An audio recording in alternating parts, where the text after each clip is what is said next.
Hello అండి. అందరికీ నమస్కారం. Welcome back to daily info Telugu YouTube channel. ఈ వీడియోలో వచ్చేసి మనం డిస్కస్ చేసుకోబోయే టాపిక్ ఏమిటి అంటే, మన ఆంధ్రప్రదేశ్ రాష్ట్రంలో ప్రస్తుతము ఫీజు రియంబర్స్‌మెంట్‌కు సంబంధించి ఫిఫ్త్ స్టెప్ వెరిఫికేషన్ అయితే జరుగుతూ ఉందన్నమాట. గ్రామ వార్డు సచివాలయాల్లో. అయితే నేను ఆల్రెడీ దీనికి సంబంధించి అయితే మీకు అందరికీ కూడా చెప్పాను. ఓకేనా? బట్ చాలామంది నేను ప్రీవియస్‌గా పెట్టినటువంటి వీడియోస్‌కి కామెంట్స్‌లలో ఏమడుగుతున్నారంటే, మాకు గత సంవత్సరం అంటే 2024, 2025 విద్యా సంవత్సరానికి సంబంధించినటువంటి ఫీజు రియంబర్స్‌మెంట్ నిధులు ఇంకా బ్యాంక్ అకౌంట్స్‌కి జమ కాలేదు. ఇప్పుడు ఈ యొక్క 2025, 2026 విద్యా సంవత్సరానికి సంబంధించి ఫిఫ్త్ స్టెప్ వెరిఫికేషన్ అనేటువంటిదైతే వచ్చేసింది. ఈ నిధులనేటువంటివి ఎప్పుడు జమ అవుతాయని అడుగుతూ ఉన్నారనమాట. సో, మీకు ఈ విద్యా సంవత్సరానికి సంబంధించి నిధులనేటువంటివి బ్యాంక్ అకౌంట్స్‌కు జమ కావాలి అంటే ఖచ్చితంగా సరే మీరు ఈ ఫిఫ్త్ స్టెప్ వెరిఫికేషన్ అనేటువంటిదైతే చేసుకోవాలనమాట. ఓకేనా? సో, గతంలో డబ్బులనేటువంటిదైతే పడలేదు నిజమే. బట్ అవి ముందు ముందు రోజుల్లో ఎప్పుడైనా జమ అవుతాయి. బట్ ఏంటంటే మీరు ఈ వెరిఫికేషన్స్ అనేటువంటిది కంపల్సరీగా అయితే పూర్తి ఉండాలనమాట. సో, డబ్బులనేటువంటిది నిదానంగా అయితే పడే అవకాశం అయితే ఉంటుంది. ఓకేనా? కన్ఫర్మ్‌గా అయితే రిలీజ్ చేస్తారు. కాబట్టి మీరు ఈ ప్రాసెస్‌లన్నీ కూడా కంప్లీట్ ఉండాలనమాట. ఓకేనా? ప్రతి ఒక్కరు కూడా ఈ యొక్క ఫిఫ్త్ స్టెప్ వెరిఫికేషన్ అనేటువంటిదైతే పూర్తి చేసుకోండి ఫస్టు. లేదు అనుకుంటే మీకు ఈ యొక్క విద్యా దీవెన, వసతి దీవెన అంటే ఇప్పుడు ఫీజు రియంబర్స్‌మెంట్ కింద మార్చారు కాబట్టి ఈ మెయింటెనెన్స్, ట్యూషన్ ఫీజెస్ ఎవరికీ కూడా బ్యాంక్ అకౌంట్స్‌కి జమ కావన్నమాట. సో, ప్రతి ఒక్కరు కూడా ఈ ఫిఫ్త్ స్టెప్ వెరిఫికేషన్ అనేటువంటిది పూర్తి చేసుకోవాలి. సో, దీనికి సంబంధించినటువంటి పూర్తి సమాచారం గురించి నేను మళ్ళా కూడా ఈ వీడియోలో ఇంకొంచెం క్లారిటీగా అయితే ఎక్స్‌ప్లెయిన్ చేస్తాను. అంటే ఈ వెరిఫికేషన్ అనేటువంటిది ఎలా జరుగుతుంది? ఏమేమి డాక్యుమెంట్స్ అనేటువంటివి అవసరం అవుతాయి? మెయిన్‌గా వచ్చేసి ఈ యొక్క tuition fees and maintenance fees ఏ బ్యాంక్ అకౌంట్స్‌కి అయితే జమ అవ్వబోతున్నాయి. ఈ వివరాల గురించి మీకు ఒక క్లారిటీ అయితే ఇస్తాను. మీరందరూ కూడా తప్పకుండా ఈ ఇన్ఫర్మేషన్ ఎండ్ వరకు చూసి లైక్ చేసి అందరికీ కూడా షేర్ చేయండి. మీకు ఎటువంటి డౌట్ ఉన్నా సరే కామెంట్ సెక్షన్‌లో కామెంట్ పెట్టండి. నేను వెంటనే రెస్పాండ్ అయితే అవుతాను. కామెంట్ పెట్టే దగ్గర హైప్ అనే బటన్ అయితే ఒకటి ఉంది. హైప్ మీద క్లిక్ చేసి ఈ వీడియోకి హైప్ కూడా ఇవ్వండి.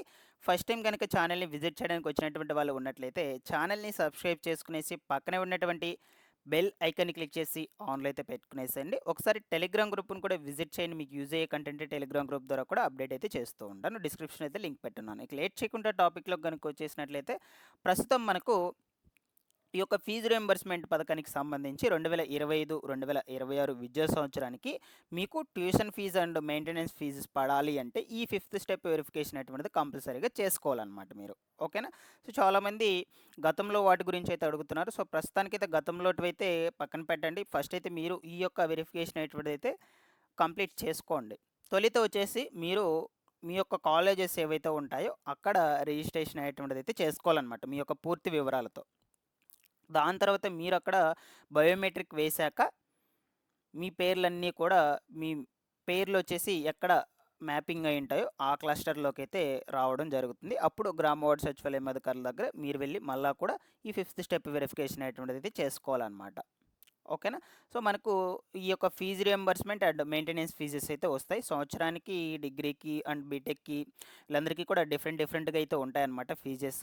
35,000, 15,000 నెక్స్ట్ అదేవిధంగా మెయింటెనెన్స్ ఫీజెస్ వచ్చేసి 20,000 ఈ విధంగా అయితే ఉంటాయి ఫీజెస్. ఓకేనా? ఇవన్నీ పడాలనుకుంటే మీరు ఈ ఫిఫ్త్ స్టెప్ వెరిఫికేషన్ అనేటువంటిదైతే కంపల్సరీగా చేసుకోవాలన్నమాట. కాలేజీలో ప్రిన్సిపల్ వారి లాగిన్ ద్వారా ఆన్‌లైన్ ట్రాన్సాక్షన్ అక్నాలెడ్జ్‌మెంట్ అయితే పూర్తి చేసుకోవాలి ఫస్ట్ మీరు. దాని తర్వాత మీ యొక్క పేర్లన్నీ కూడా గ్రామ వార్డు సచివాలయాలకైతే వస్తాయన్నమాట. లేదు మీరు ఇప్పుడే కొత్తగా జాయిన్ అయ్యారు అంటే సో, ఫస్ట్ ఇయర్ జాయిన్ అయ్యుంటారు కదా! మీరు మొత్తం కూడా మీ డాక్యుమెంట్స్ అన్నీ తీసుకొచ్చి ప్రిన్సిపల్ సార్ దగ్గర ఇస్తే వాళ్ళు మీకు ఈ ఓటీఏ అయితే చేస్తారనమాట. చేసి మీ దగ్గర ఫింగర్ ప్రింట్ అంటే బయోమెట్రిక్ అయితే తీసుకోవడం జరుగుతుంది. దాని తర్వాత నిదానంగా మీ గ్రామ వార్డు సచివాలయాలకైతే పేర్లు అనేటువంటివి అయితే వస్తాయి. అక్కడ ఫిఫ్త్ స్టెప్ వెరిఫికేషన్ అనేటువంటిది అయితే చేసుకోవాలి కొత్త వాళ్ళకి సంబంధించి. ఓకేనా? సో, అన్ని దశలు పూర్తయిన తర్వాత విద్యార్థికి RTF fee reimbursement and MTF hostel ఖర్చులు 2 కూడా అమౌంట్ అనేటువంటిది అయితే విడుదలవుతుంది. ఓకేనా? మెయింటెనెన్స్ ఫీజెస్ అండ్ ఈ యొక్క రియంబర్స్‌మెంట్ ఫీజెస్. ఓకేనా? సో, ఈ యొక్క డేటా అనేటువంటిది మీకు ఈ జ్ఞానభూమి పోర్టల్‌లోకి ఆటోమేటిక్‌గా అయితే జనరేట్ అవుతుందండి. సో, గతంలో మీరైతే ఇచ్చుంటారు మీ డీటెయిల్స్. బై మిస్టేక్ ఏమన్నా రాంగ్‌గా ఎంటర్ కావడం కావచ్చు. ఏమన్నా రాకపోవడం కావచ్చు, మీ family members Aadhaar and ration జెరాక్స్‌లు కావచ్చు, వాటికి సంబంధించి ఏమన్నా రాంగ్‌గా ఎంటర్ అయ్యిండో కావచ్చు. ఇవన్నీ కూడా జరగొచ్చనమాట. ఆటోమేటిక్‌గా వస్తాయి కాబట్టి డీటెయిల్స్.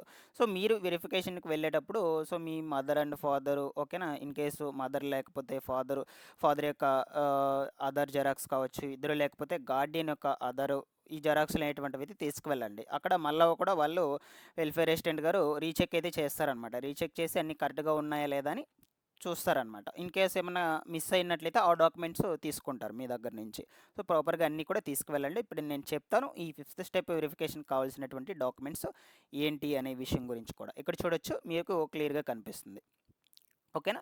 సో, ఆధార్ కార్డ్స్ అండి. మీ ఫ్యామిలీ మీ మదర్ అండ్ ఫాదరు అండ్ మీ ముగ్గురిది కూడా తీసుకువెళ్ళండి. నెక్స్ట్ అదే విధంగా రేషన్ కార్డ్ జిరాక్స్, దాని తర్వాత బ్యాంక్ ఖాతా విషయంకి సంబంధించి చూసుకున్నట్లయితే, ఈ యొక్క fee reimbursement and maintenance fees 2 ఉన్నాయి కదా!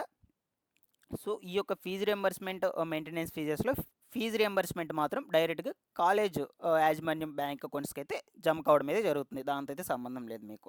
డైరెక్ట్‌గా వాళ్ళ బ్యాంక్ అకౌంట్స్‌కైతే జమ అయిపోతుంది.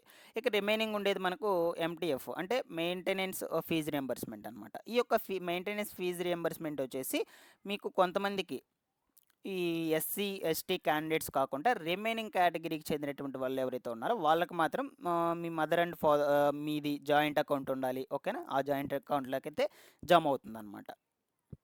లేదు మీ మదర్ వచ్చేసి ఆహ్, బయట కంట్రీస్‌లో ఎక్కడైనా దూరంగా ఉన్నారు. అంటే అవైలబుల్‌లో లేరు. లేదా చనిపోయుండొచ్చు. ఓకేనా? డెత్ అయ్యుండొచ్చు. లేదా ఇంకేదైనా కారణాల చేత ఉండకపోవచ్చు. సో, అలాంటి సిట్యుయేషన్‌లో వచ్చేసి మీ ఫాదర్ అండ్ మీది జాయింట్ అకౌంట్ కలిపైతే చేసుకోండి. దాంట్లోకైతే అమౌంట్ అనేటువంటిది జమ కావడం జరుగుతుంది. లేదు వీళ్ళిద్దరూ లేరు. సో, గార్డియన్ లేదంటే ఇంకెవరైనా మీ రిలేటివ్స్ వాళ్ళతో కలుపుకొని ఈ యొక్క జాయింట్ అకౌంట్ చేపించుకుంటే దాంట్లో అయితే పడుతుంది. బట్ ఎస్సీ, ఎస్టీ కేటగిరీస్ మాత్రము ఈ స్టూడెంట్ బ్యాంక్ అకౌంట్ ఏదైతే ఉందో వాళ్ళ అకౌంట్‌లోకి అయితే అమౌంట్ అనేటువంటిది జమ కావడం అయితే జరుగుతుంది. ఈ మెయింటెనెన్స్ ఫీజెస్ మాత్రమే. బట్ ఈ రిమైనింగ్ ఈ యొక్క ఆర్టీఎఫ్ అంటే ఫీజ్ రియంబర్స్‌మెంట్స్ చూసేసి ఈ యొక్క ఫీజ్ రియంబర్స్‌మెంట్ అమౌంట్ అనేటువంటిది డైరెక్ట్‌గా కాలేజ్ యాజమాన్యానికి అయితే పడుతుందనమాట. అయితే ఏ విద్యార్థులకు ఈ యొక్క వెరిఫికేషన్ అనేటువంటిది చేస్తున్నారు అనే విషయం చూసుకున్నట్లయితే ఐటీఐ, డిప్లొమా, బీటెక్ డిగ్రీ ఈ చదువుతున్నటువంటి విద్యార్థులకు మాత్రమే ఈ వెరిఫికేషన్ అనేటువంటిది చేస్తున్నారు. సో, ఇప్పటివరకు ఎవరైనా కంప్లీట్ చేసుకున్నట్లయితే కామెంట్ సెక్షన్‌లో కామెంట్ పెట్టి అయితే తెలియచేయండి. మేము ఫిఫ్త్ స్టెప్ వెరిఫికేషన్ అయితే కంప్లీట్ చేసుకున్నాము అని. లేదా ఇందులో ఏమైనా డౌట్స్ ఉన్నా సరే కూడా కామెంట్ సెక్షన్‌లో అడగండి. ఓకేనా? సో, వీటన్నిటితో పాటుగా మీరు ఈ యొక్క అప్లికేషన్ ఫామ్ కూడా ఫిల్ చేసేసి సబ్మిట్ చేయాలన్నమాట. ఈ అప్లికేషన్ ఫామ్ అక్కడే ఇస్తారు మీకు. ఇక్కడ వచ్చేసి student Aadhaar, student registration number, student నేము, ఫాదర్ నేము ఇవన్నీ కూడా ఉంటాయి. మీ పర్సనల్ ఇన్ఫో, దాని తర్వాత గార్డియన్ బ్యాంక్ అకౌంట్ డీటెయిల్స్ నేను చెప్పాను కదా! Confirmation of mother and Guardian bank account details అవన్నీ కూడా ఇవ్వాలి ఇక్కడ. దాని తర్వాత వచ్చేసి mobile number and address verifications కోసం మీ డీటెయిల్స్, మీ గ్రామము, వార్డు, విలేజ్ ఇవన్నీ కూడా ఇవ్వాలి పిన్ కోడ్. నెక్స్ట్ వచ్చేసి entry of family members details అంటే మీ ఫ్యామిలీ మెంబర్స్ వైస్‌గా ఆధార్ నంబరు, నేము, జెండరు, ఏజ్ అవన్నీ కూడా ఇవ్వాలి మొబైల్ నంబరు. నెక్స్ట్ వచ్చేసి ఇక్కడ చూడొచ్చు మీకు is any family member as a government employee are not. ఇక్కడ మీ ఫ్యామిలీ మెంబర్స్‌లో ఎవరైనా గవర్నమెంట్ ఎంప్లాయీ ఉన్నారా లేదా అని అడుగుతారు. సో, మీరు ఎస్ అయితే ఎస్, నో అంటే నో, నో అని పెట్టుకోవాలన్నమాట. ఇన్‌కమ్ ట్యాక్స్ పే చేస్తున్నారా లేదా అని అడుగుతారు. సో, అది కూడా ఎస్ అయితే ఎస్, నో అయితే నో. దాని తర్వాత ఫోర్ వీలర్ ఉందా లేదా మీ ఫ్యామిలీలో ఎవరికైనా. నెక్స్ట్ వచ్చేసి ల్యాండ్ విషయంస్ చూసుకున్నట్లయితే పంట, మెట్ట 2 కలిపి 25 ఎకరాలకు మించి అయితే ఉండకూడదు. దానికి బిలోనే ఉండాలన్నమాట. ఓకేనా? ఇక ఈ ల్యాండ్ స్క్వేర్ ఫీట్స్‌కి చూసుకున్నట్లయితే 1500 స్క్వేర్ ఫీట్ మించి అయితే ఉండకూడదన్నమాట. దానికి లోపల ఉన్నటువంటి వాళ్ళకి మాత్రమే ఈ ఫీజు రియంబర్స్‌మెంట్ అయితే వస్తుంది. ఇక్కడ family total income per annum వచ్చేసి ఎండో 75,000 ఎంతో వేస్తారు. ఓకేనా? సో, అక్కడ అడిగి అయితే ఫిల్ చేసి ఫైనల్‌గా వచ్చేసి student signature and me mother అయితే మదర్, ఫాదర్ అయితే ఫాదర్, గార్డియన్ అయితే గార్డియన్ సిగ్నేచర్ పెట్టి మీరు ఈ విధంగా అయితే దీనికి సంబంధించి చేసుకోవాలన్నమాట. అప్లికేషన్ ఫిల్ చేసుకొని సబ్మిట్ చేసుకోవాల్సి అయితే ఉంటుంది. ఓకేనా? సో, మీకు ఇందులో ఏమైనా డౌట్స్ ఉన్నా సరే కామెంట్ సెక్షన్‌లో చేసి అడగండి. మీకు వెరిఫికేషన్ అనేటువంటిది జరుగుతుంది ప్రెజెంట్. అందరూ కూడా కంప్లీట్ చేసుకోండి. Thanks for watching this one.